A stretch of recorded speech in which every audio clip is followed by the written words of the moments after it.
2024, just like every other year, there has been some great and some not so great movies. And that's what we're here to talk about. I'm here to talk about all the movies that I personally have watched all of 2024. Unfortunately, there are going to be some movies in the bad and good categories, which I did miss out on. That being Dune 2 and Kraven the Hunter. If you want me to watch those and give my thoughts on that, I will. Those were due to personal choices, so we're just going to ignore that. But we'll be going in order of when I watch the movies. We're not going full on rankings. Talk about all of them, which ones I truly recommend, and some of the worst ones I watched. And at the end, the movies that I missed out on, right? So it's going to be January through December, and then the movies I missed out on. But besides that, let me list off all the movies before we get into it, so you know what to expect. January, I watched Beekeeper and the ISS. February, Bob Marley One Love. March, Kung Fu Panda 4. Ghostbusters Frozen Empire. April, Godzilla X Kong. New Empire. Monkey Man, The Ministry of Ungentlemanly Warfare. May, I watched Spaceman. Kingdom of the Planet of the Apes. June, Civil War. Bad Boys Ride or Die. August, Deadpool and Wolverine. September, Transformers 1. The Wild Robot. October, Megalopolis. Smile 2. November, The Red One. Moana 2. Gladiator 2. And December, Y2K, The Last Showgirl, Sonic 3, and Better Man. Of course, for the movies I missed, Thelma, Argylle, Oddity, Inside Out 2, The Killer's Game, Greedy People, Piece by Piece, Quiet Place, Day 1, Here, and Trap. Now, of course, quite a bit of movies. I think around 30, which, definitely not as much as what I really was hoping for. And, this year I'm hoping for at least 50 movies. But besides that, January starts off with The Beekeeper, arguably a very nice movie. I'm going to list some good things and some bad things, and whether or not I recommend it or not. Beekeeper, of course, is a movie revolved around a secret government organization that's basically there to make sure things stay in place. And they're called The Beekeeper, where there's one active beekeeper at all times. Revolves around a retired beekeeper who someone close to him was wrong. So he goes up the ladder to, fix it, right? That's his whole point of a beekeeper, even if he's retired. Good. It's a Jason Statham movie. Very nice action scenes. Some nice kills, since it is an agency. I like the characters and the plot twists, or at least roundabouts. I don't know what you call it, right? But the way it twists and turns in terms of the plot. Antagonists are pretty good as well. Cons, sometimes there's some dialogue which is, subpar, right? So, to say the least. And there are certain action scenes where it just doesn't seem believable. Don't get me wrong. Obviously, the whole point of an action movie is like one guy beats an entire army. It gets a little much in this movie, right? But would I recommend this movie? Hey, I would. If you're a fan of action, it's a pretty good movie if you missed out on it. Next one is ISS, a very different movie, that being a plot revolves around Russia and America going into nuclear war, while obviously the Russians and Americans and the ISS both get a message from the government saying, take over the ISS. And it revolves around, conflicts, some saying, but these are our buddies, we've been here the whole time. It's a lot of stuff to go on, and they end up, fighting and, trying to kill each other, right? But besides that, the good is the plot, the way that the characters interact, and how there's basically the same people on both sides. One that's like, we should probably wait, and maybe we don't have to do it. Like remember, these are our buddies, right? Why would we want to hurt them? And the other one's saying, no, we got to do it first, because if we got the message, so did they. So why are we going to wait for them to make the first move? That's how we lose. And fair play for both of them. They make sense. They did. You would be correct to assume that they got the same message as you did. And then, the way it, people progressively get, more insane, obviously being in a confined spot, floating in space, and how they have to, really, think, where's my loyalty land to these people on the ISS or to my country, And it gets pretty gruesome. Some quote unquote kills. Oh man, that was crazy. I was like, oh damn, this movie goes pretty hard. Cons, not a lot. I mean, it's overall a pretty good movie. Maybe there's a little bit too much space in between certain scenes, and I guess you could say some of it's a little bit unbelievable, when you're seeing the interactions and how quickly they are to turn on each other. But at the end of the day, they're not wrong, You would be correct to assume they got the same message. So why would you wait, right? But besides that, would I recommend it? Unfortunately, probably not. It's a good movie for anyone who wants to check it out, but it's not really one that I say, oh yeah, you'll love this one, right? February, of course, is now Bob Marley One Love, only movie, obviously. That being the biopic of course, Bob Marley and his journey to, change people with his music. It's pretty good. Nothing more to say. It's pretty good. The cinematography is great, obviously. The music, being Bob Marley, is pretty good as well. I guess you could say the bad things that happen in life, they do pretty well. And definitely the fights that they have in the movie, him and his girlfriend, I could think wife as well. You can say it's believable, And overall, just a very enjoyable movie. Nothing much more I could say. Obviously, spoilers, but I don't want to give up too much. Cons, the dialogue, I guess, is more of a nitpick. I mean, obviously, if you're going into this, trying to see what they got wrong and right in terms of his life, that's his own different thing. But in terms of a movie, overall, pretty sound movie, Flows nicely, The conflicts in the movie done pretty well. Overall, not too much bad, or unless you go in trying to find out what they did, what they adapted faithfully or something. But besides that, pretty good movie. Would I recommend it? Yeah, probably. Yeah, I would recommend it. Pretty good movie. March is Kung Fu Panda 4. You guys saw the video I made for it. I said arguably the worst letdown in the franchise. It is. It should have ended with 3. Was good. The fight scene. I mean, obviously it's Kung Fu Panda. They do the fight scene well. It's animated beautifully. Cons, the fox. I don't like it. I get it. They're supposed to be a prodigy and all that stuff. But so was Poe, but he never was that good. It's just so weird. It's kind of like Dragon Ball. If you watch Dragon Ball, how they made, Goku and Vegeta basically these universe busters, just to later come up and bring Kaba into it and be like, oh, this guy's basically equal to them. Like, how? How did they become equal? We get how Goku and Vegeta got strong, but how the hell did this guy get strong? Same thing here. Like, how does she know how to do all this stuff? Like, I get it. She could be considered a prodigy, but so was Tai Lung and Poe, but none of them were even this good. But of course, you could say that it's because they didn't have access to the same things that she does, right? Which, to be honest, it does make quite a bit of sense, right? But another thing is the villains. They just brought it back for, like, nostalgia. I don't know what it's called. It's not even that long ago, so I don't even think it's called nostalgia. But it's just like, oh my god, Tai Lung's going to be back. So is Kai and all this stuff. No, they get one-shotted. They basically serve no purpose other than giving the main villain the chameleon powers. I like the chameleon, though. I like her skill set. But the whole thing is just like, bruh, I get Tai Lung actually does get a fight scene, but come on. And I get it. People are, including myself, are obviously asking for too much, thinking that Tai Lung was going to be the new Dragon Warrior. But, like, come on. They did nothing with that guy. It's like, bruh, they just, a lot of it, it's weird. The humor obviously got worse, being much more kid-like, which, to be fair, the movie is for kids. So we're not going to dock it too much, right? Would I recommend it? I mean, obviously for kids, for younger audiences, probably. But if you're a fan of the franchise, it's probably safe to skip this one. No, in the next one, Ghostbusters Frozen Empire. I liked it. I like this movie. I like the cast. Obviously, the firebender. That dude's hilarious.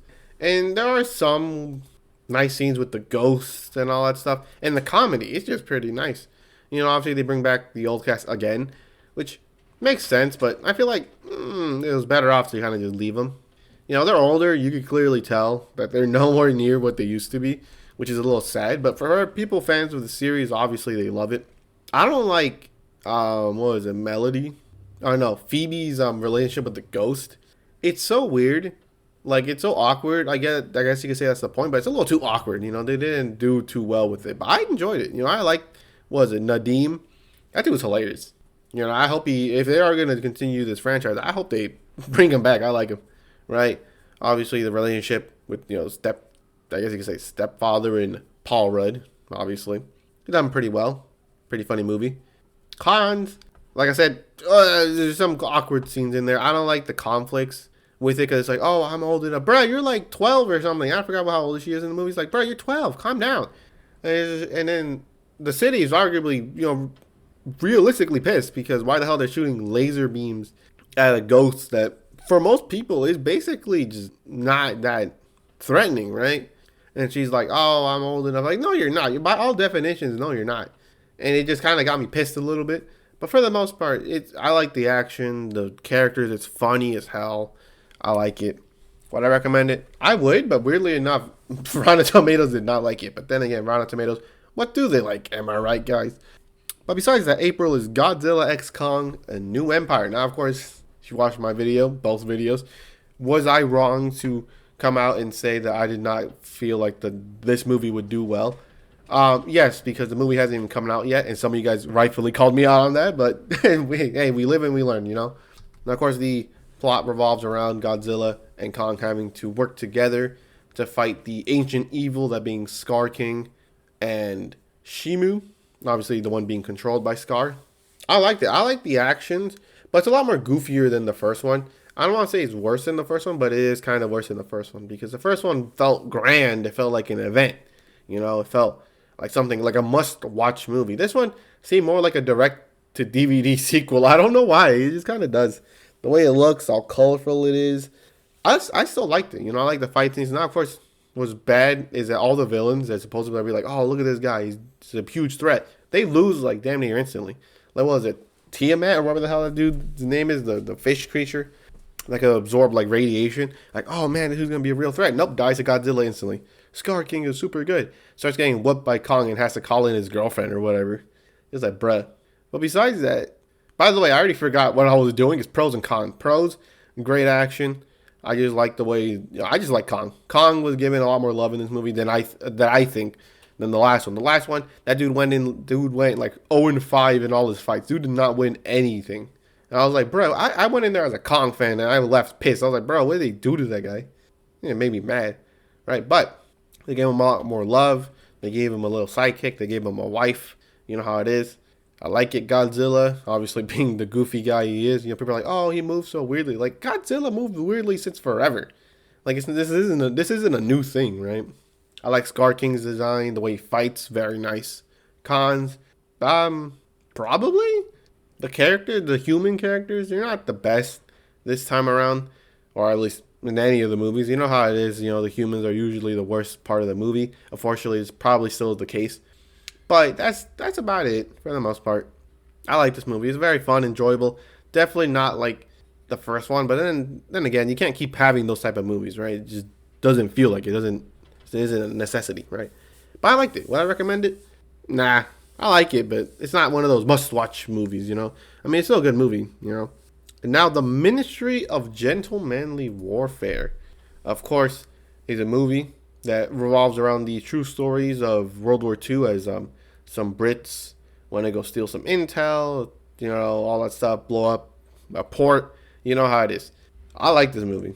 I think it was fun. It's a funny movie. I think I like the cast is very nice, The action scenes, obviously very good. Some of it doesn't feel believable, like they do with the bow and arrow, just shoots through people. I get there's some bows that could do that, but like this is like World War II. I don't know if they could do that back then. But yeah, I like the comedy. The action, the interactions, the way they bounce off of each other. Very, very nice in terms of, how it is. I like the whole cast. Like even the minor cast, like I think is this guy, like owns a casino. He's basically undercover. He owns a casino. I think it's Mr. Heron. I like him too. The villains, or for my bad, antagonists is a real thing, right? Antagonists, they seem threatening, And of course, obviously, since there's some action scenes, some of them doesn't feel believable. That's I guess you could say that's a con. But at the end of the day, it's not that much. It's a good, funny, action-packed movie. Unfortunately, other people did not think that. Well, the critics. But then again, what are the critics? And am I right, guys? Fist bump, right? But would I recommend this movie? Yeah, I actually would. I would recommend this movie. I like this movie. 2 hours flows nicely. Love the characters. There's really no like weak link in terms of the main cast. I like them all. Very explosive movie in terms of action and overall cast, right? Next one is Spaceman. Would I recommend it? Hell no. Spaceman is a super weird movie. If I had any way of explaining it, it would be what Peter said when he was about to drown. It insists upon itself. It insists upon itself, right? But what does that mean? It tries too hard to be deep, right? It just fails, like, constantly, and it's so slow. I mean, there's barely any pros for this. I mean, besides the look, it's overall the most boring movie I watched this year. I know I shouldn't be too hard on it, but it's a bad movie. Like, maybe some people can find enjoyment in it, because look, just because a lot of people don't like it doesn't mean you won't like it, right? But considering most people don't like it, you probably won't like it, right? It's a super slow movie.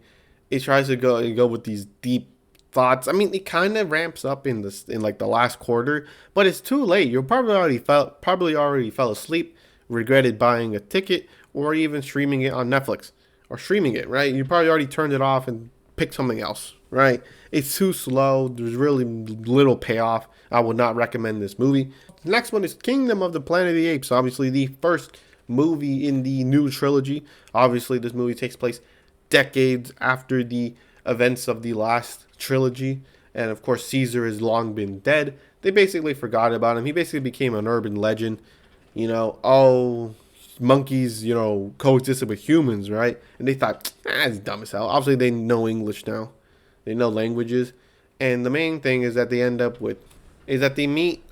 getting captured by the main antagonist, being Proximus Caesar. Obviously, you know, Julius Caesar, and obviously regular old Caesar. And now he's basically capturing all these apes to enslave so that he could open up the military base filled with a bunch of weapons, which obviously he will use to take over whatever he can. Obviously, there's also a lot of stuff in the movie about these smart humans, right? Because after the events of the first trilogy, obviously there's little to no smart humans left. They call them like weird things because like they're like, it's like a shiny Pokemon. Like, you're not gonna find one in your lifetime, but there's two of them. Obviously, one of them ends up passing away because he works for the apes, right? And that is one of the pros. I like the conflict between the humans. Obviously, one accepting. Actually, no, it very much parallels what happens with the apes. Now, of course, the humans' conflict is that the one already with Proximus Caesar has basically accepted the fact that the fight is over. Humans are not going to rule the world anytime soon. So why even try? You know, why as well just make an alliance with the apes and live a pretty nice life. Obviously not as nice as we're living now. Obviously technology doesn't exist anymore, or for the most part. While May, the other one, basically say, no, we can still rule this world. Why? Because she knows information that he doesn't. She is of course part of a base of all smart humans, and they're going out to basically get some items so then they could contact the other tribes of smart humans. He doesn't know that, so obviously he has accepted the fact that it's over, you know? Same thing with the monkeys. Obviously, Noah and his mother, it's the same thing. Noah, you know, was captured by Proximus Caesar, and obviously he's like, no, we could fight back, we could escape. And the mother's like, bruh, they killed all our best people. Like, it's over, he's our king now, right? And both conflicts have, you know, both sides you could see, you know. Obviously with humans, he doesn't know that there's other smart humans, and even if he did, the age of humans are long gone. I mean, why should he fight just to end up dead? I mean, of course he did end up dead anyways, right? And the other one knew the information, so obviously she has much more hope that it could happen. Same thing with the monkeys. Obviously one believes that they could revolt and rise up against Caesar, while the other one's like, the negative impact of what could happen is too much, you know? You could make it worse for everyone else. Another positive is they're the Falcon tribe. I like it. That obviously insinuates that there's a bunch of different tribes of monkeys that have different skill sets. The Falcons, the fishermen, maybe the climbers, the mountain people, the mountain apes. You never know. I'm really looking forward to what the rest of the trilogy has to offer. The cons, not a lot. You know, there is more nitpicks in terms of cons, like, oh, this could have been this could have been done better, this and this and this, right? Obviously, it leaves a lot of questions, which could be a con to some people. But considering there's two other movies in the trilogy, I feel like they would be answered, and we would be fine, you know? Would I recommend this movie? Yeah. I feel like this trilogy is going to be amazing, you know? So it makes sense to watch this one so you get ready for the next ones. But besides that, The next one, June, is Civil War. Now, of course, Civil War is obviously had some controversy as they were accused of using AI to make their posters. Pretty bad stuff, especially because it's A24, and I think it was like during the events of like the strike, so obviously they would not like it, right? But the plot revolves around these journalists that try to get the big scoop. And what's that big scoop? The president of the United States, who is currently obviously in a civil war fighting the other side. I think there's multiple sides. I think there's like 3 sides in the movie. But at the end of the day, the one con I'm gonna say right now is the advertisement did not insinuate that at all. It is one of the worst advertisements ever. I mean, you should look at these posters, especially the one that they use the most. It's literally snipers on the Statue of Liberty. You don't know how cool that is? You know how cool that is? That's amazing. And you would think, oh man, it's gonna be actual civil war. No, it's about journalists. Alright, whatever. But it does do pretty well. Obviously, the dynamics between each other, obviously, the way they interact with the other sides of the faction. Like there's one which basically looks like nothing is happening, right? They're basically not oblivious. They know there's a civil war going on, but they just pretend nothing happens. And they're like, I mean, why should we change us? Like, why should we change our routines because of this, right? Makes sense. Sometimes doesn't make sense. Obviously, they go with the economic issue being like, oh, I have Canadian dollars, and that's way more valuable than the American dollar, as obviously the economy has collapsed. You know, the action scenes of the actual warfare is pretty good. They do pretty well. Even with the journalist side, obviously you would assume that it's going to be war. It's pretty good. Each section that they have, the sniper scene, the ones that commit straight up just war crimes, pretty good as well. But the cons is mostly just the advertisement. I feel like I get the whole trailer thing, but at the end of the day, a lot of people don't watch trailers. You know, so I thought, oh, it's gonna be this guerrilla warfare type movie. Nope, it's journalists. I mean, they do pretty well. You know, I like the interactions and all that stuff, and also how Americans would react, and refugees and all that stuff, and the camps, pretty well. Now, of course, the next one is Bad Boys Ride or Die. Obviously, Bad Boys Ride or Die is the 4th installment of the Bad Boys franchise. Now, of course, people wish that this one was called Bad Boys for Life, which was what the 3rd one was called. They didn't think that far ahead, but who cares, right? This is actually not seen that well, you know, in terms of critics.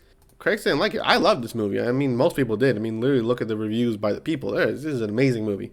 So this plot revolves around, of course, Mike and Marcus, who obviously are the top detectives in the Miami PD, and how they're being framed as working with the director-in-chief, who he himself has some, or was framed for having ties with criminal enterprises, right? And you have to go on the run and clear his name, take out the bad guys, and obviously live happily ever after. Action, amazing. Can't go wrong with Bad Boys. Can't go wrong with the comedy either. Amazing comedy. I laughed quite a bit of times. Of course, the Reggie scene, everyone knows what that scene is. Pretty good scene. Liked it. Probably sets up a spin-off movie. I mean, they've been trying to set it up, right? Of course, I like Armando, the son of Mike. Pretty well done, pretty well. I just like the movie. I like the plot as well. The twists and turns, you could say. And it's just a very funny movie. I just like it. Nothing more to say. This is just a really, really funny movie. The only cons you could say is that sometimes the jokes don't land, but at the end of the day, it doesn't really matter. It's funny. It's just really is a funny movie. I love this movie. I would recommend Bad Boys Ride or Die. Of course, it is a rated R movie, so keep that in mind. But besides that, it's mostly just, I guess you could say, the gore, because it's funny. It's funny, man. I love this movie. Very funny movie.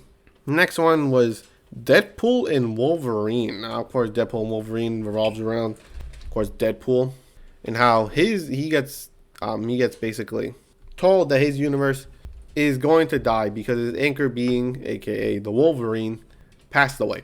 So then he's told that he could go to a different universe, but he realizes, oh wait, my universe, I can't leave the people behind. So obviously, he thinks of a very nice plan, and that is going to a different universe, picking up their Wolverine, and bringing them back. Obviously, some wacky hijinks happen, obviously, with Gambit, Blade, obviously a lot of the Fox characters, you know, being sent to the void, aka, I guess you could say, the canceled world. Obviously, Human Torch, obviously. I didn't like this movie. I just didn't. And I'm going to say why. Deadpool's comedy is just not for me. It's just not. I don't like his comedy. I thought the Wolverine, Blade, and all that stuff would, pick up the slack, maybe make it a much more enjoyable movie. It's not. I don't like his type of comedy, and nothing much more you could say. Obviously, if you look at the reviews, people loved it. I just didn't. I just didn't like the comedy, and nothing more to say. The jokes just didn't land for me. I just watched for Wolverine, obviously, and Blade. They did pretty well. I liked it, but god damn, I don't like. Well, I don't like Deadpool. I just don't. Nothing much more you could say. I would not. I mean, I would still technically recommend Deadpool and Wolverine only because I know other people loved it, but I just didn't. The dude's annoying. I guess I get that's his whole point. But damn, you calm down with that, man. But besides that, what's next is September. Transformer 1, obviously being the origin story of Orion Pax, aka Optimus Prime, and D16, aka Megatron. Now, of course, Transformers 1 is seen as one of the better movies of the year, and that I do not blame them. The comedy, absolutely amazing. The story, the conflict between Orion Pax and D16, of course, the interactions with Alita, the High Guard, comedy, obviously, like I said before, very nice. It is. I really love this movie. It really gets you hyped, especially in the end scene. It feels bad when Orion Pax and D16 start to split apart, and you get to see, obviously, Megatron's slow descent into evilness, right? And I liked it. The fight scene's amazing. The whole Sentinel Prime thing, amazing as well. Overall, just a really, really well done movie.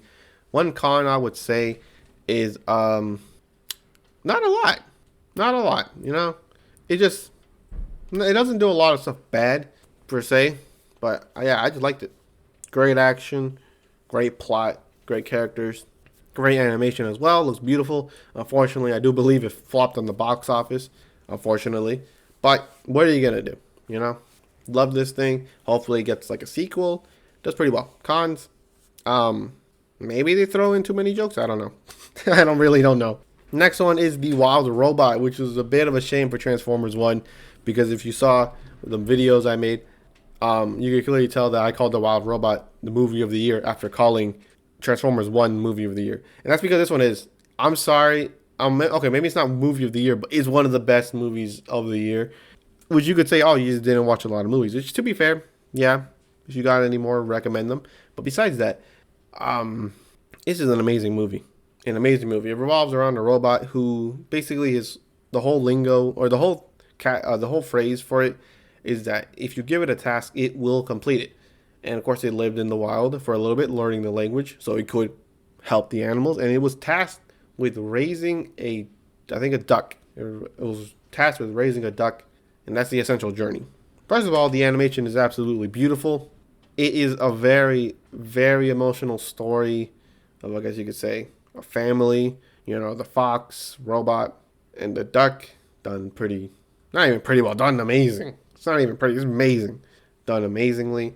It's just overall a very beautiful movie, and the plot is amazing as well. It gets pretty emotional. There are some scenes that I really like when the robot, I should just call it by his actual name, Roz, ends up, basically kind of drifting away from her hatchling Brightbill. So she goes to enlist the help of a different robot. Obviously, since they crash landed on the island, she just pulled them back together. She said, the other robot's like, you shouldn't be feeling anything. Let me check your brain. And oh my God, she short circuits because she can't understand the emotions, right? And I love that scene. And overall, I liked it. Oh my God, it's so beautiful. Has a 100% recommendation by me. I think a lot of people have the same opinions. Nothing more I can say other than watch the movie. That's it.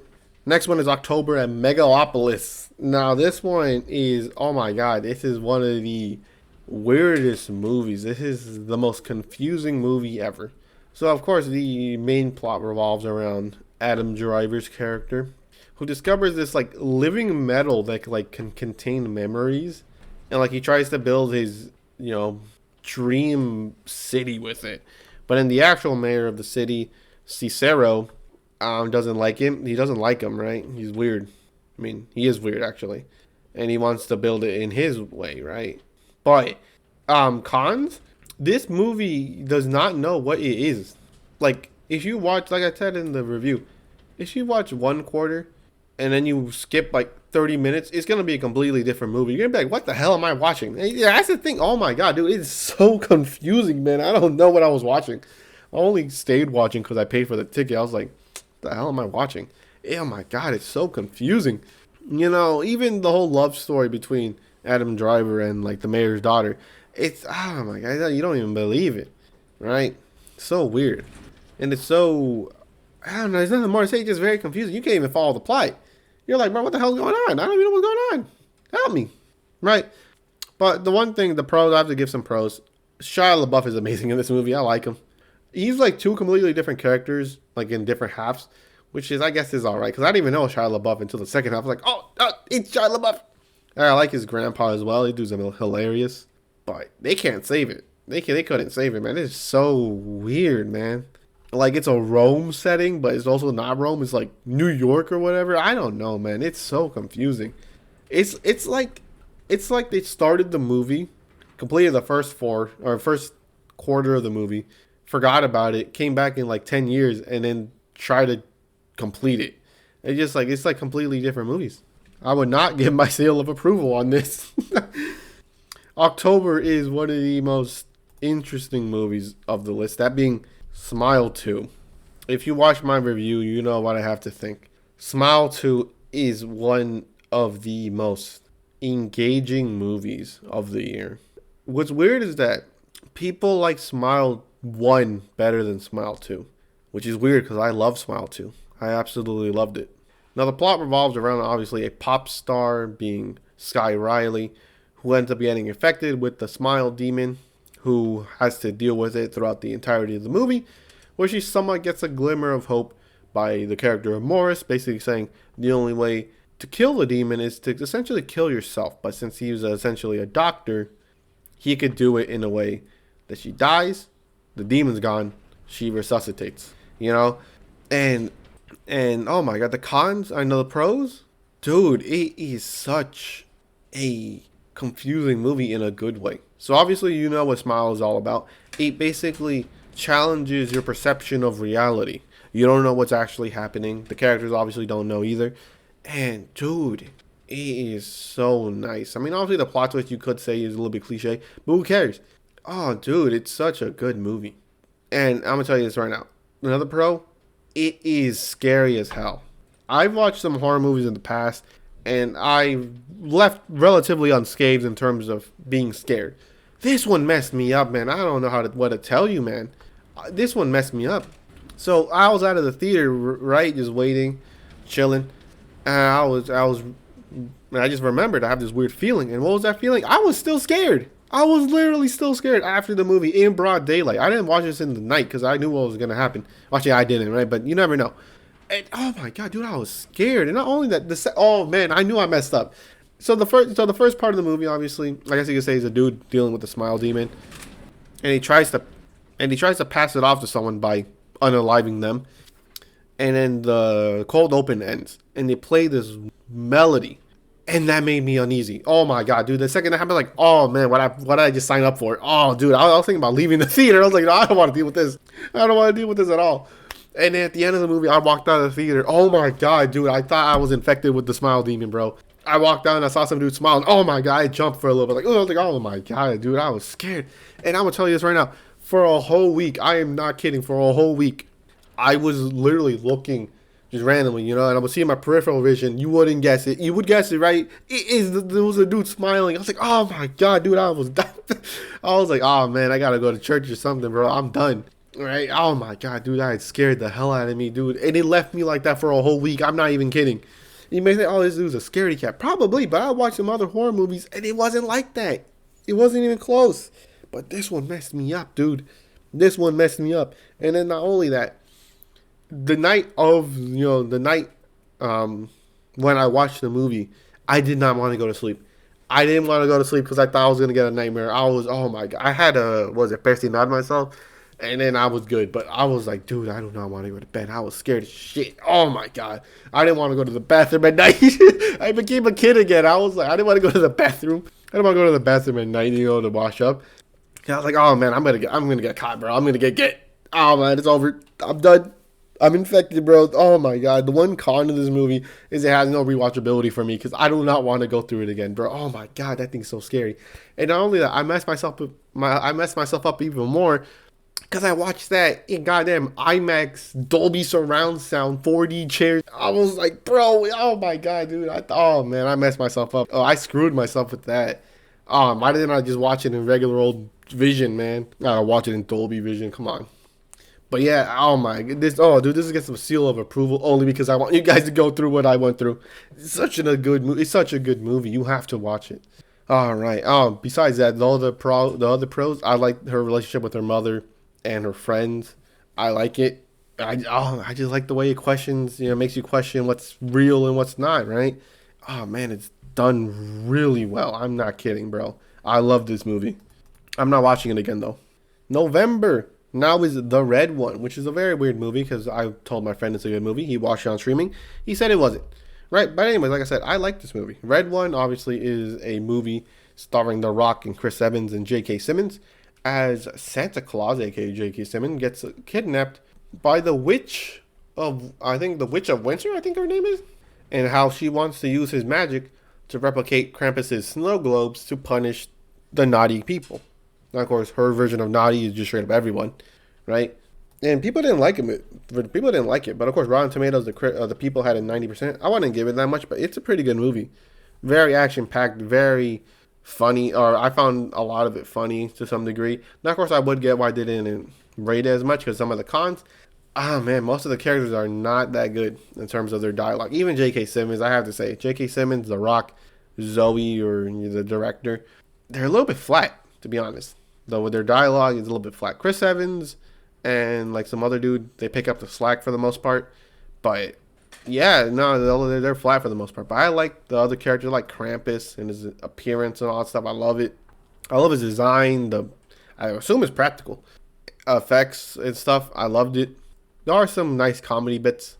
I like the Witch of Winter, you could say. Of course, Dwayne Johnson obviously is Dwayne Johnson in the movie, but it doesn't really work that well, but it doesn't hurt it that much is what I'm trying to say. Cons, I already said it. Would I recommend it? Unfortunately, probably not.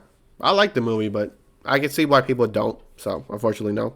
The next one is Moana 2. Now, of course, Moana 2 is the sequel to, obviously, regular old Moana.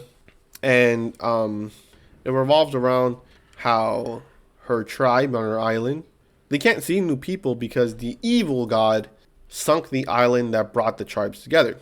And of course, Moana, as a human, has to touch any human has to touch the island to bring it up again. Of course, it's being cursed. There's a lot of stuff. I loved it. I like the songs. I like the action. I like the Kakamora. I love that guy. Maui's done pretty well. Obviously, I think Dwayne Johnson's better off animated for a little while, at least. I love the side characters. I feel like they missed out on a bunch of stuff. That's a con. I feel like they could have explored certain things more, but they didn't, which, maybe it was for the best, right? Some of the villain doesn't seem as menacing as I don't even think he shows his face for the most part. He shows his face in the end credit scene, but like that doesn't count. That doesn't count, bro. But yeah, like the music, pros like the music, like the action, like the characters. Very funny movie, obviously. Love the Kakamora. Cons, could have explored things better. The villain did not seem that threatening to me. Overall, it's still a pretty good movie. Some people didn't like it. Some people loved it. It depends. But I personally like the movie. But besides that, another one that kind of is basically similar, that being Gladiator 2. And of course, Gladiator 2 is, of course, the sequel to Gladiator, revolving around Lucius, the son of Maximus, as he gets captured in, I think, Numidia. I think that's where that dude was from. And he ends up in the Colosseum, where he does basically what his father did and made a revolt. This time it worked. Of course, this time now there's two evil emperors instead of one. Double trouble, obviously. You also have his mother and her husband. Overall, pros, great action. I like it. Great action. Lovely sets, lovely cinematography, love the music as well. Cons, dialogue sometimes is kind of falls flat. But for the most part, I liked it. I like the way Macrinus manages to climb his way up the ladder, only to end up just getting shot. So I like the journey he had. I like the emperors. They really portray themselves as very evil, crazy people. But yeah, dialogue not the best. I guess you could say Cons is also probably doesn't live up to the original, which to be fair, I don't really think much does. But besides that, very great action movie. Obviously, obviously, if you go try and compare it to the first one, which most people will do, obviously, maybe you won't like it as much. But besides that, the next movie is Y2K, the comedy by A24.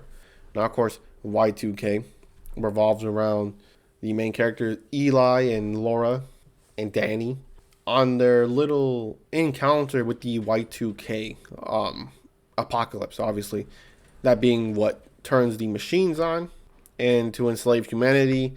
So then they become computers or something. I don't know. I don't get the plot. I kind of forgot the plot, right? But it is mostly a comedy.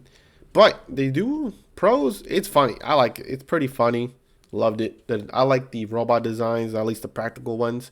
Amazing. I like the interactions they have with each other. I loved it. Feels genuine for the most part. Cons, they kill off the wrong characters a little too early. They kill off, obviously, if you still on if from all these spoilers. It's Danny and Farkas. Dude, those guys were the fun, especially Farkas. Farkas was like the funniest guy of the crew, and then they got killed off. Like, damn. I mean, Farkas got killed off in like the funniest way. It's so dumb. But yeah, and whoever's left, Eli and Laura, I like the dynamic they had a little bit, but that's a con. They're not that good. They're not that good. They're not that funny. And another thing I did say is that the dialogue, man, it's nowhere near what it needs to be. Oh my god, sometimes it just doesn't work, you know. Then the comedy is gone, and then the horror aspect, and then to actually sit down and talk. Man, it does not work at all. But it is funny, and it is funny for a lot of the movie. So it kind of does bring it up a notch in terms of rating. But yeah, would I recommend it? Probably not. I liked it, but you never know. Very funny movie.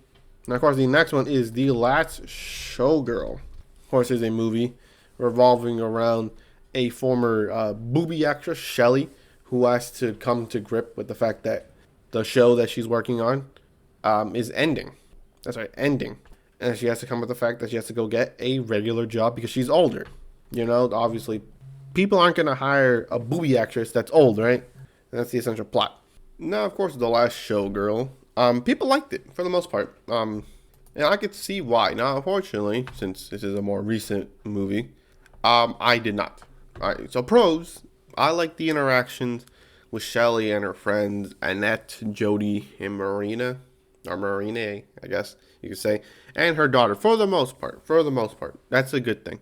There's a lot of cons, though. Cons, cinematography. There's some things that it just doesn't make any sense. I don't know. It's just weird.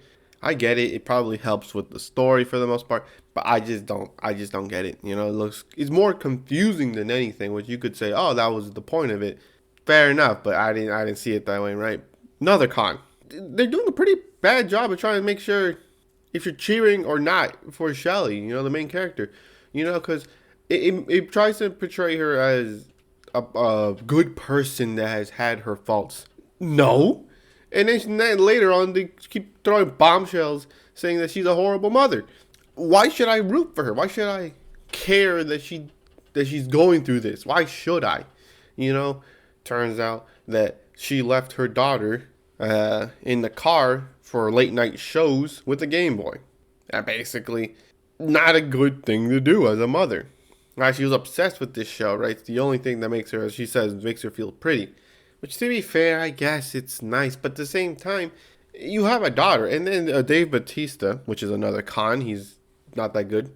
But he calls her out saying, you could have had a normal job. You could have left and had a normal job that, you know, would have less of a chance of, you know, falling apart like this one. But you didn't. You didn't choose it. And she's like, oh, so what? It's like, what do you mean so what? It's for your daughter. And then at the end of the movie, so dumb. He's like, oh, everyone has their faults. No one's perfect. Yeah, but you're far from perfect. You're not even good. That's the thing. It makes I don't know. It tries to make you root for her, but also gives you a lot of information to not root for her. I don't know. Maybe that's the point. I don't know. It just doesn't make sense. I didn't like this movie. I thought it was a very boring, very angry movie. I didn't like it. She's nice though. Also, another con, they had some things they could explore, but they only explored Shelly. I feel like it could have been better if they explored another one, especially Jodie, for the sole fact that they said that she left home to do these shows. In the back of her head, she thought that she could go back home, just in case anything went wrong. No, turns out she can't. I feel like that's a very interesting thing to talk about. No, just brought up for one scene, gone again. There's not a lot of stuff going for this, right? But at the end of the day, I would not recommend this movie. It hasn't even come out yet. It came out like in selective theater, so technically it's not a 2024 movie. But I watched it in 2024, so I'm putting it on. Next one is Sonic 3. I like this movie. Sonic 3, of course, revolves around the introduction of Knuckles. Not Knuckles, the introduction of Shadow. Obviously, Shadow in this continuity, he is not created by Gerald Robotnik. He was found in an asteroid, or meteorite, whatever you want to call it, and used as essential battery by Gerald Robotnik and the gun team. And, Sonic, Knuckles, and Tails have to go fight him. Does not go well for them most of the time, but they go for it.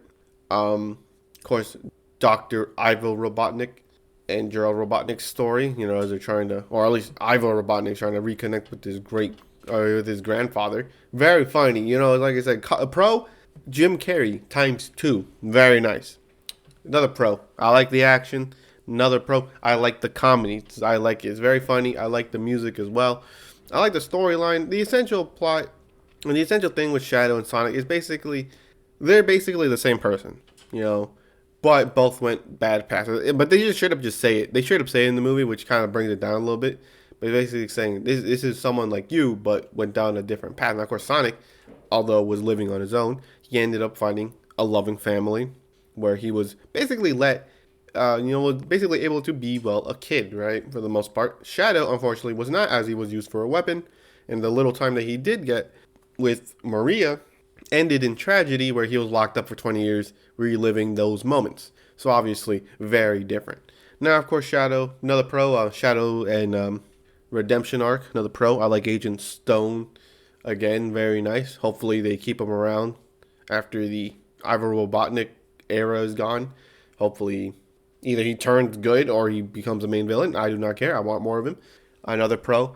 I like the little fight scene, the conflict between Sonic and Knuckles that they had in like the second half. I like it.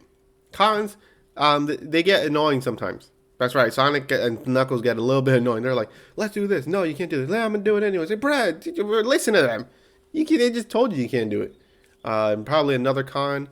It gets a little bit goofy. Sometimes it's a little too goofy with Gerald Robotnik and Ivo Robotnik. It gets a little too goofy. But I like it. I like it. So I like this movie. It's very nice. Now, those are all the movies I watched basically in theaters. Now it's time for the ones I watched beforehand. Now, of course, the first one is Thelma. Now, of course, Thelma is a movie that revolves around, Thelma, an older individual who is recently going through some tough times. Obviously, the passing of her husband and her mental decline is starting to happen. And of course, it's her the conflict is that she does not want to accept the fact that she's starting to become somewhat of a burden on her family, right? Technically, they don't want her to live alone and all that stuff, right? But the actual main conflict is that she gets scammed and she tries to get it back by doing like Mission Impossible stuff. And it's funny because you would think, oh, this old woman's going to do something nice. Obviously, I would assume the trailer does not do that. But it's very funny, right? Because there's a scene, comedy. I like it. It's pretty funny. There's a scene where she tries to recruit like her old friends, like in a heist thing. Most of them end up passing away. I don't know why it's so funny, but it's so dumb.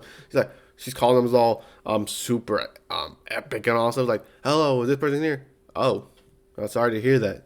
And then, they keep going more. Other people are like halfway across the country and all that stuff because they're old and have to live with their family. But there is another old guy that does end up going on an adventure, that being Ben, who essentially has accepted the fact that he can't do everything on his own. That's the thing. They're basically two different persons. One person that hasn't accepted the fact that they're starting to not be able to do everything on their own, while the other one has accepted that fact.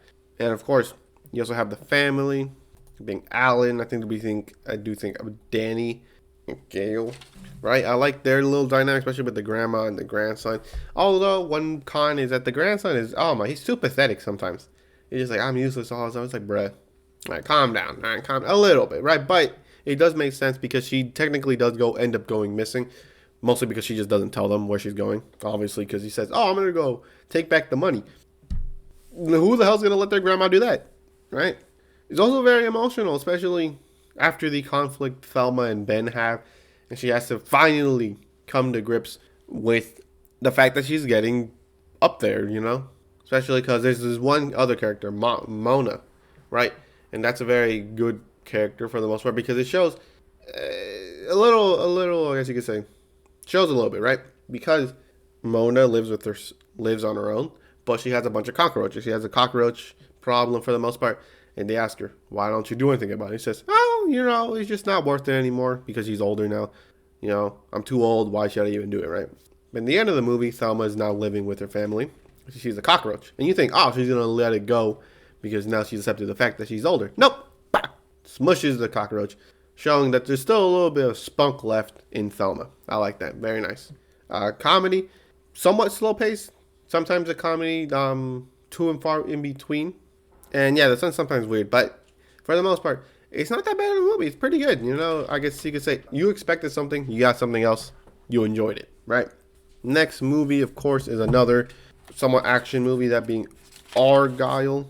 Of course, Argylle is a movie based on this one character, that being Ellie Conway, and how she's an essential writer, right, for these stories of spies and government corruption and all that stuff. But then she finds out, or a lot of people find out, that they're basically based on real events. And how she even knows that? No one knows. They think she's a psychic, right? What she writes in the book becomes reality. Now, of course, we all know that's not the case, but she has to go on an adventure because the actual people she was writing about are after her because she knows some secret that they're trying to get out of her that she doesn't even know herself, to basically take over the world. So they go on big chase scenes. The cat's there. I like the cat. Very nice. Pro cat. Action is great for the most part. There are some scenes that are a little bit weird, like the oil scene, but who cares? It's not supposed to be taken as a serious action movie, right? I like the dynamics Ellie Conway has with Aiden, right? And that's who she believes is the real Argylle, right? But plot twist, obviously here a bunch of spoilers. Turns out that Agent Argylle is Ellie Conway. Why? Because her actual name was Agent Argylle, right? And the way it worked is that she went on a mission. She got the information that she needed to take down the bad people. But something bad happened. She ended up in the hospital where the evil people brainwashed her in basically making her think that she was a writer and part of her family, or part of their family, where she will eventually write these books about her actual adventures, where she will eventually reveal the actual secret that they need to basically stay protected for the most part. I liked it. I liked it a lot. It has some good action scenes. Don't get me wrong. There are some cons, like one con is that it is kind of long. It's 2 hours and 20 minutes. It doesn't need to be that long. They could have made it easily a lot shorter. But what are you going to do? CGI sometimes looks a little funky, because it's supposed to be not taking it seriously. So it could be could be just nothing at all for some people. Another one is not a lot. I like the arguments that they have with each other, Also like the transitions from real life to like the fictional story people. I like that. The next one is Oddity. Now, of course, Oddity is a movie that some people quite liked. 96 on Rotten Tomatoes for the most part, but that is the outlier. Everyone else somewhat had it lower. But the essential plot revolves around Danny, who finds out that her twin sister ends up passing away in a home, right? And the thing is, she's a witch. She could see the memories of a deceased person or just regular old people if they hold something that was dear to them, right? And she uses it to find out she was murdered, right? Obviously, they know that, so she's trying to find out who did it, right? That's the whole plot. She's using these dark, evil magic to take revenge on the people who she believed ended her sister's life. Pros, I like the atmosphere. I like the way that they set up the world. Very, very creepy, especially with this one doll guy. Very nasty, especially for what's inside the doll. Or I don't even know what's called. It's too big to be a doll. I don't know. Another one is that sometimes there's some pretty good scares. There's some scary scenes in this movie, especially in the second half. The first half is more of like setting the tone, and then he starts ramping it up, right? I mean, the opening scene is also somewhat scary for the most part. Another one is just, I just like the sets. You know, I like the house or the hospital. You know, the people in the hospital. The kills are as well are pretty nasty. Now, for the most part, they aren't shown on screen, so that could be a con for some people, especially in the horror genre. They like to see it happen. Cons, the acting can be not the best sometimes, especially when the dialogue is the only thing that's there in the movie. There's nothing really scary going on, you're just talking. Not the best, but overall, what are you gonna do? Also, there's a lot of dead space, if you know what that means. I don't even know what that means. I just said it, right? Basically, just a lot of parts in the movie where there's nothing happens. It doesn't try to set up anything, explain nothing. It's just nothing for the most part. It does pretty well for the most part in terms of starting off, and you think, oh damn, it's gonna be good. No, the middle half, and the for the most part, is not that good. Just a lot of talking, you know, as Danny's trying to find out who was responsible, because she got it wrong the first time, which we'll talk about later. And the thing is, there's a lot of eeriness in this movie. I'm telling you that. There's a lot of things that makes you feel uneasy. But a lot of the time, it ultimately builds up to nothing. Because I don't know if you could tell, but it clearly looks like they're trying to make you feel uneasy. But by the time that they actually use it, you're just no longer uneasy. You just think, well, what's the hell's going on here? Like I said, Dead Space. They don't utilize it. They could have been a scary movie, way scarier movie, but nah. It was alright. Alright, so the plot twist is that Danny thought that this one crazy lunatic that was let out early was responsible for her death. It actually was not. He was actually there to save her because the husband of her sister was having an affair with this one woman named Yana, the husband paid some dude named Ivan to kill her. But, of course, the crazy lunatic heard about it and tried to go save her, where he couldn't because she didn't want to leave. She didn't want to leave, which, to be fair, why would she leave the house with the lunatic outside, right? But Ivan was already inside. He wasn't lying when he said that someone was inside the house. Ivan killed her. And then she thinks that the lunatic was out because that's the only thing that she knows about. So she kills the lunatic, only to find the eye that he had in, you know, the fake eye that he had. So obviously, since that's something very close to him, she uses it to figure out, oh, I killed the wrong guy. It was actually Ivan and the husband that basically orchestrated the death, where she basically kills everyone. Like I said, the beginning and the end are the better parts of the movie, but the middle, a little too slow. A little too slow for my liking. Next one, of course, is Inside Out 2. Of course, the sequel to Inside Out. Now, of course, this one introduces the puberty part. You know, anxiety, ennui, embarrassment, for some reason nostalgia, which is actually played by the same, it's actually played by Thelma. What the hell? Hello, Thelma. And some other people, right? But the essential plot is she's dealing with these very new emotions who believe that the older emotions, obviously joy, fear, anger, disgust, and sadness, are too one-dimensional for her to help Riley become popular. Obviously, you know how it is. People want to be popular in middle school.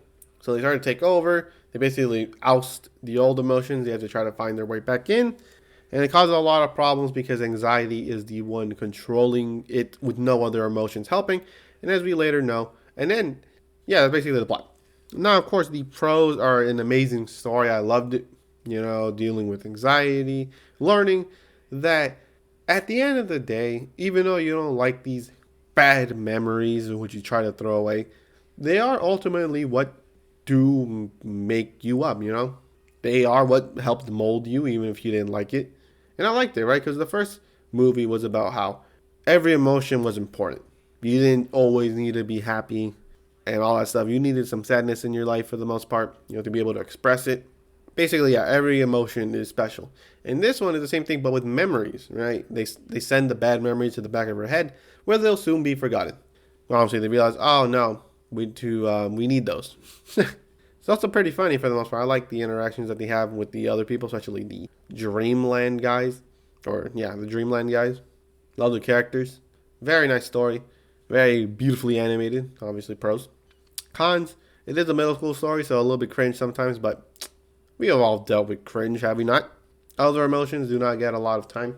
Which, to be fair, makes sense. There's like 8 emotions at this point, so obviously not all of them will be able to get all the time and love that they kind of need. And at the end of the day, is more of an anxiety and joy story, so obviously they're going to be focusing on them more, so not that much of a con. But I wish they did get a little bit more lines. I love this movie. Really great. Would recommend it, I guess you could say. And the next one is something I would not say. You know what it is. And that is, of course, Dave Bautista's Killer Game.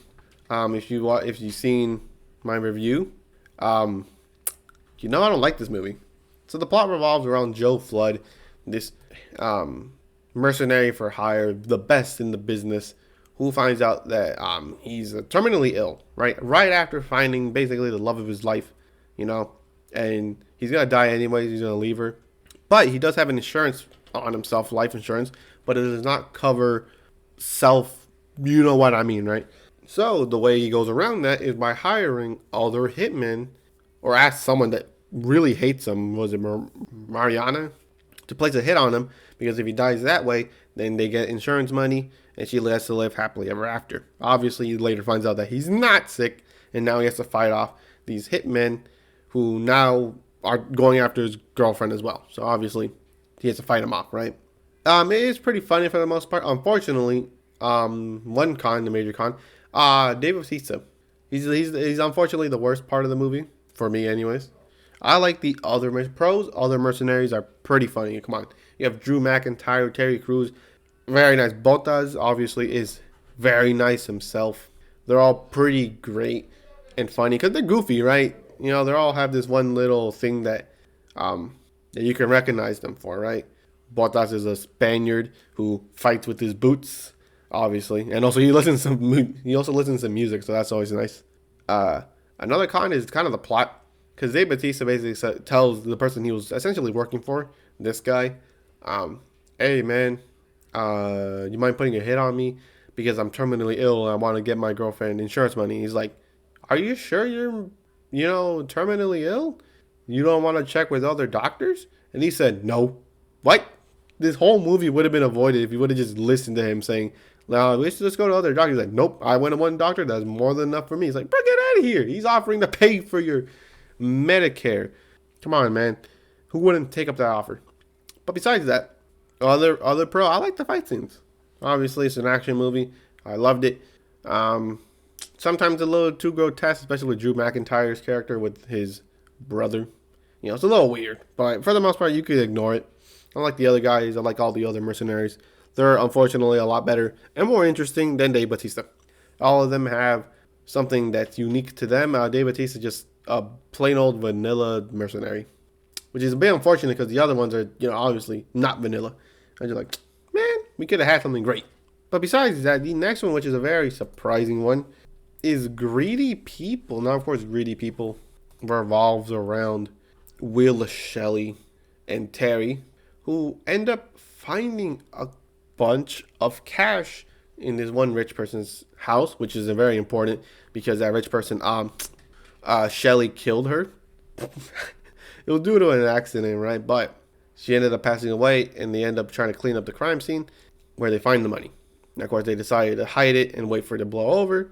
Obviously, considering there's a bunch of cash, it is not clean for the most part. Well, it is technically clean, but the person is going to, not so much. Now, of course, what it's about, the husband of the wife put the cash there for this one guy, the Colombian, to, unalive her so you get paid. He goes in, he finds out she's already dead, and the money's taken away. So obviously he does not care.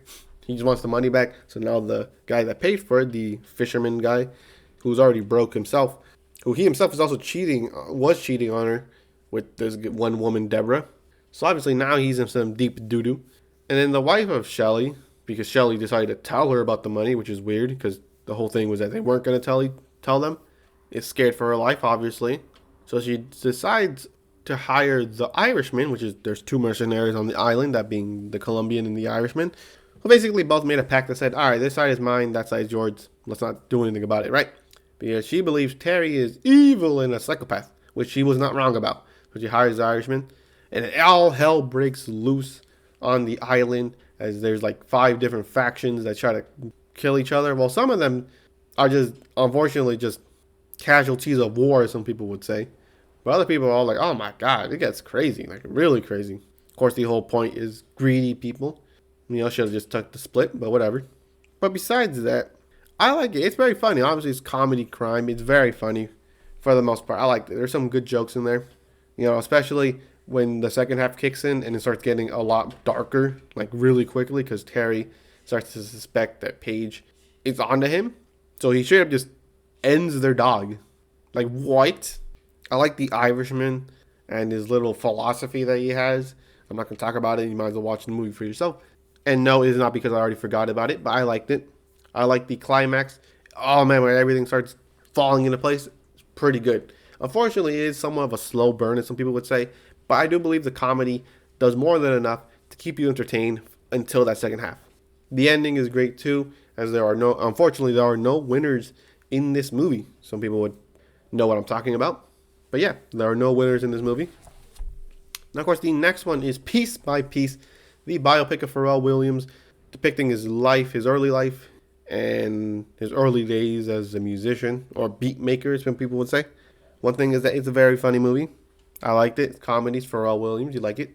Very fun, very colorful, very creative in terms of cinematography, even though it's an animated movie. Good animation, even though it's Legos. Can't go wrong with that. And the music, obviously, very good. And it gets emotional to some degree because obviously Pharrell Williams does not always go through nice things. And I like the way that they handled that.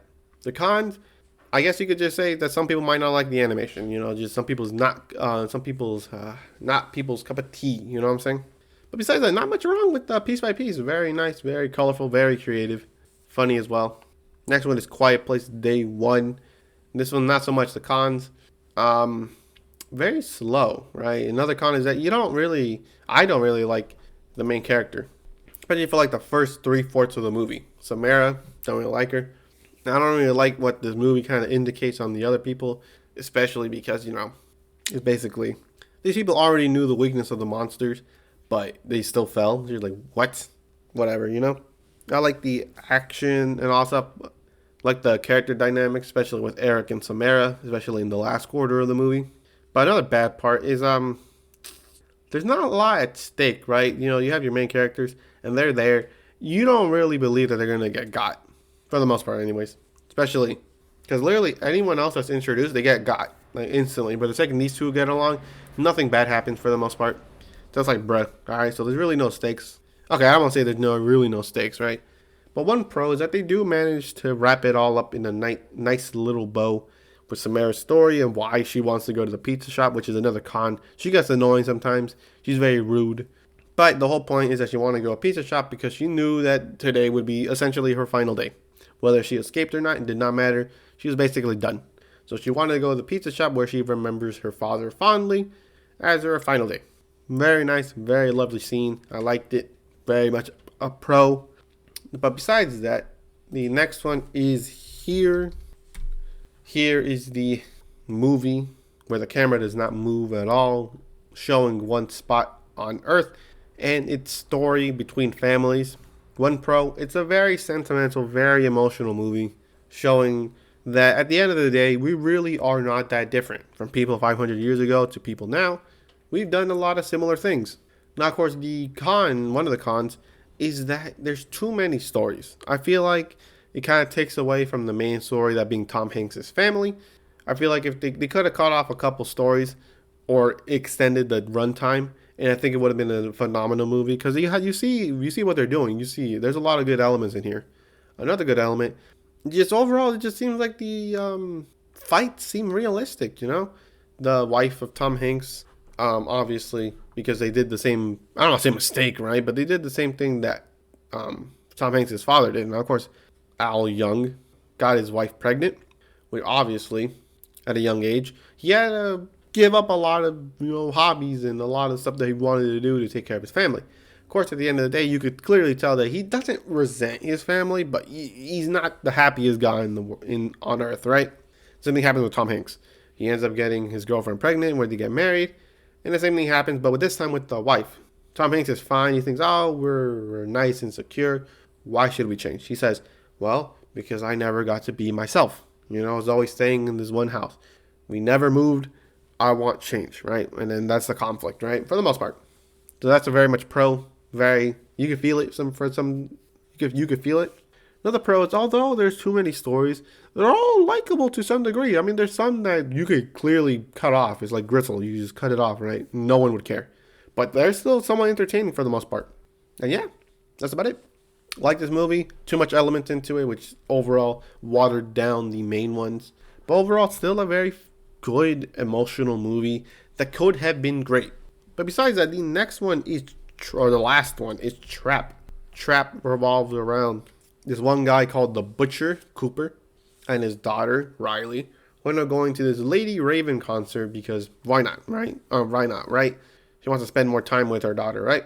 Turns out that they decided to make a trap out of the arena to capture, well, the Butcher and his journey on escaping, right? Pro, it's funny for the most part, but another con is unintentionally funny, if you know what I mean, right? Another pro is I guess I just like the way it looks. Looks nice. Another con, it makes no sense. I'm sorry, it makes no sense. All right, so the whole plot is that how he escapes, and the way he escapes are it's just a series of dumb events. It's basically just plot armor the movie. He is basically screwed from the start until he finds this one guy who ends up giving him everything he needs to know. Why? I don't know why. You're not supposed to be telling this guy this. Like, I get it, he's a firefighter, he's a nice guy, but come on, you're not supposed to tell him. Great, now you told information to this guy. What if the other guy wants to capture him and take the information from him? You're an idiot, right? But it's just nothing but dumb event after dumb event of how he escapes. It makes no sense, and that's what I mean by it's unintentionally funny, because it's like, how the hell did that happen? That makes no sense. But besides that, it's an enjoyable movie, but it's more of a so bad it's funny type of thing, unfortunately. I don't know who told me this movie was good. They're a liar, and I will not be speaking to them anytime soon. But yeah, it's a very dumb movie. He keeps escaping through the dumbest ways. There's a lot of just questionable actions that they do. It's just like, why the hell would they do that? But besides that, that is the end. All, I do believe, 30-something movie. Now, of course, the ones I truly recommend, the stamp of authentication for me of the worst movie ever goes to The Last Showgirl, unfortunately. Megalopolis, unfortunately. Spaceman, unfortunately. And Oddity, unfortunately. Now, of course, those are all the ones where I kind of just don't like at all. Unfortunately, I did say Trap is a pretty somewhat bad movie. But like I said, it's so bad that it's good sometimes. So unfortunately, that's what saved it. Now, of course, for my stamp of authentication for best movie of the year goes to Bad Boys Ride or Die, very fortunately. Transformers 1, congratulations. The Wild Robot, congratulations. Smile 2, congratulations. And Better Man, fortunately, congratulations. Now, of course, I do have some surprising ones. Stamp of authentication of very surprising movies, and that being Y2K and Greedy People. I didn't think I would enjoy these movies at all. I ended up enjoying them quite a bit. Red One as well should probably be on there. But besides that, I basically gave nominations. But who wins these awards? Who is the worst? What is the worst movie I watched this year? And it's going to have to be Megalopolis. It's not even close. I'm sorry. It's not even close. Everything else had some good element to it. Oddity had some good elements. Spaceman had some good elements to some degree. The Last Showgirl, somewhat nice to some degree, like I said. But Megalopolis is just the most boring, confusing movie that I watched. I like Shia LaBeouf, but he could not save this movie. I'm sorry. His beak got scoliosis from how much he was carrying this. Now for the stamp of the winner of the best movie I watched this year, it has to be, I'm going to say it, it's going to be Smile 2. I'm saying it because how much of an impact it left on me. I like the other ones. The Wild Robot, an amazing, phenomenal movie. Transformer 1, a very great, amazing movie. Better Man, an experience. I do genuinely recommend all these movies. But the one that left me with the most, the one that impacted me the most was Smile 2. Unfortunately, man, it scared the hell out of me for a whole week, man. I never thought it would be like that, but damn, it's just how it is. But besides that, hope you enjoyed these rankings. Winner being Smile 2, loser being Megalopolis. Do with that as you please. But besides that, the next video will of course be what of two. That being which wrestler turned actor is the best. That being Dave Bautista, John Cena, and Dwayne Johnson. Or a video game review, WWE SmackDown vs. Raw 2008 featuring the ECW. Obviously a wrestling theme. But besides that, I hope you enjoyed this video and I'll catch you in the next one.